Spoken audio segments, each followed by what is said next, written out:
दोस्तों मारी गुज्जूनी मौज चैनल में आपનું સ્વાગત છે। આજના વિડીયોમાં આપણે વાત કરવા જઈ રહ્યા છીએ કે ઠાકોર ફેમિલીમાં છોટુ બેબી સાથે આજે શું ઘટના બની ગઈ। જુઓ તો ખરા કે એના હાથમાં આ લોહી આવ્યું, શેના કારણથી લોહી આવ્યું હતું। પૂનમ ભાભી તો ગભરાઈ જ ગયા હતા। અચાનક એના હાથે આ શું ઘટના બની હતી। જુઓ તેમના દાદીમાં, સંજીવભાઈ બધા જ લોકો ભેગા થઈ ગયા હતા અને આજે લાઇટ બિલ વાળા ઉપર આજે તો ગુસ્સે થયા છે પૂનમ ભાભી। જુઓ તો ખરા કે સંજયભાઈએ આજે આ છોટુ બેબીનો એવો કેવો નખ કાપી દીધો કે તેને લોહી આવી ગયું। શું ઘટના બની બધી જ માહિતી મળશે તમને આપણા આ વિડીયોમાં। મારી ચેનલ પર નવા હોય તો ચેનલને ફટાફટ લાઈક શેર અને સબસ્ક્રાઇબ કરી દો। Full video in life of Thakor channel દોસ્તો ફૂલ વિડીયોની લિંક ડિસ્ક્રિપ્શનમાં મૂકેલી છે, ત્યાં જઈ તમે આખો વિડીયો વોચ કરી શકો છો। આવી ટૂંકી ટચોકડી લાઈવ લેટેસ્ટ ટ્રેન્ડિંગ માહિતી મેળવવા માટે કરી દો મારી ચેનલને ફટાફટ સબસ્ક્રાઇબ। તો ચાલો દોસ્તો વધારે રાહ ન જોતા આપણે વિડીયોની શરૂઆત કરી દઈએ। તમે વિડીયોમાં લાઈવ જુઓ કે રણજીતભાઈ તો વિડીયો અપલોડ કરવા માટે બહાર જઈ રહ્યા છે। ઘરે તો લાઈટ જ નથી, મિતાંશ તો એમની સાથે જવા માટે તૈયાર થયો છે। હવે તો કાનોડો જેમ મોટો થાય એમ એની જીદ અને મસ્તી વધતી જાય છે। પછી પાર્વતી ભાભીએ માંડ લીધો, પરંતુ ના, એને તો પપ્પાની સાથે જ જવું હતું। પછી રણજીતભાઈ શું એને એની સાથે લઈ ગયા? હા, રણજીતભાઈ તો એમના લાડકા દીકરાને એમની સાથે લઈ ગયા। જુઓ એ પણ થાર ચલાવી રહ્યો છે। આ પપ્પા અને દીકરાની જોડી કેટલી સરસ છે અને ચોમાસામાં કોઈના ઘેર આવા તોરણ ના બંધાય એવું તો ના જ બને। જુઓ તો ખરા કે અહીંયા કપડાં સુકવવા માટેના તોરણિયા બંધાઈ ગયા છે। શું દોસ્તો તમારા ઘરે પણ ચોમાસામાં આવી સ્થિતિ હશે જ ને? વાત સાચી હોય તો જલ્દીથી કમેન્ટ કરો। અને સાંજે જુઓ નાસ્તો કરવા માટે બેસી ગયા છે અહીંયા પૂનમ ભાભી અને પાર્વતી ભાભી। બચ્ચા પાર્ટી માટે તો આવી ગઈ છે સરસ મજાની નવી કલરિંગ છત્રીઓ, તો એમને તો મજા જ પડી ગઈ છે। જુઓ પેલા કહે છે કે અમારી છત્રી ને પેલા કહે અમારી છત્રી, અને અહીંયા જુઓ વાસણ માંજવાનું કામ ચાલુ છે। પૂનમ ભાભી અને પાર્વતી ભાભી સાથે કામકાજ કરી રહ્યા છે। ચોમાસાની સિઝન છે તો આંગણામાં જ વાસણ માંજવા બેસી ગયા છે અને મિતાંશ તો અહીંયા મસ્તી કરી રહ્યો છે। ક્યુટ કાનુડો છે અને હજુ તો રણજીતભાઈને તો જમવાનું પણ બાકી છે।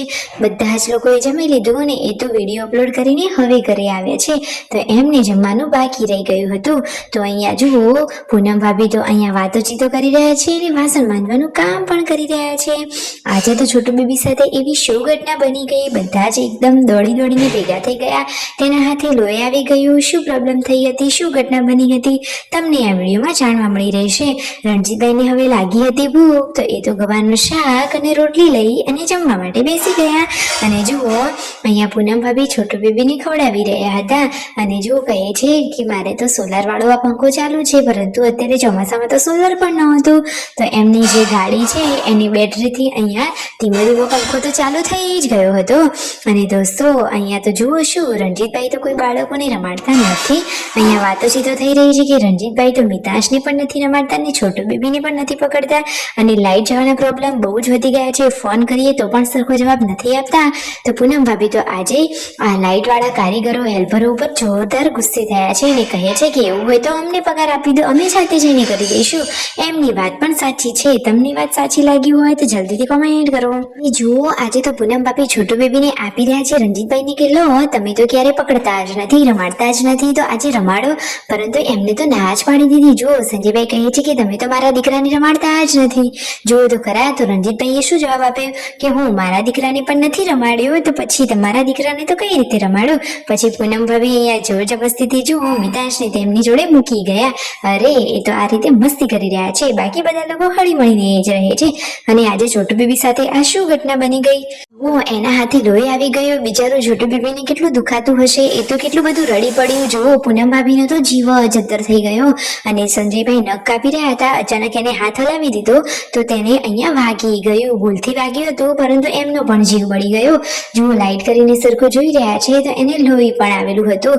તો પૂનમ ભાભી તો કહે છે કે જુઓ તો ખરા કે મારા લાડકા દીકરાને આ તમે શું કરી દીધું, ખબર નહીં હમણાંથી તો છોટુ બેબી સાથે આવી ઘટનાઓ કેમ બનતી જાય છે, શું એને કોઈની નજર લાગી છે અને શું એને ડોક્ટર જોડે બતાવવું પડે, તમે જલ્દીથી કમેન્ટ કરજો। અને કાજલ બેનીબાના ઘરેથી આજે એક દુઃખદ સમાચાર આવ્યા, શું ઘટના બની? જુઓ રણજીતભાઈ ફોનમાં વાતચીત કરી રહ્યા છે, તો કાજલ બેનીબાના ઘરે તેમના મોટા સસરા છે એમનું અવસાન થયું છે, તો ભગવાન તેમના દિવ્ય આત્માને શાંતિ આપે એવી જ પ્રાર્થના।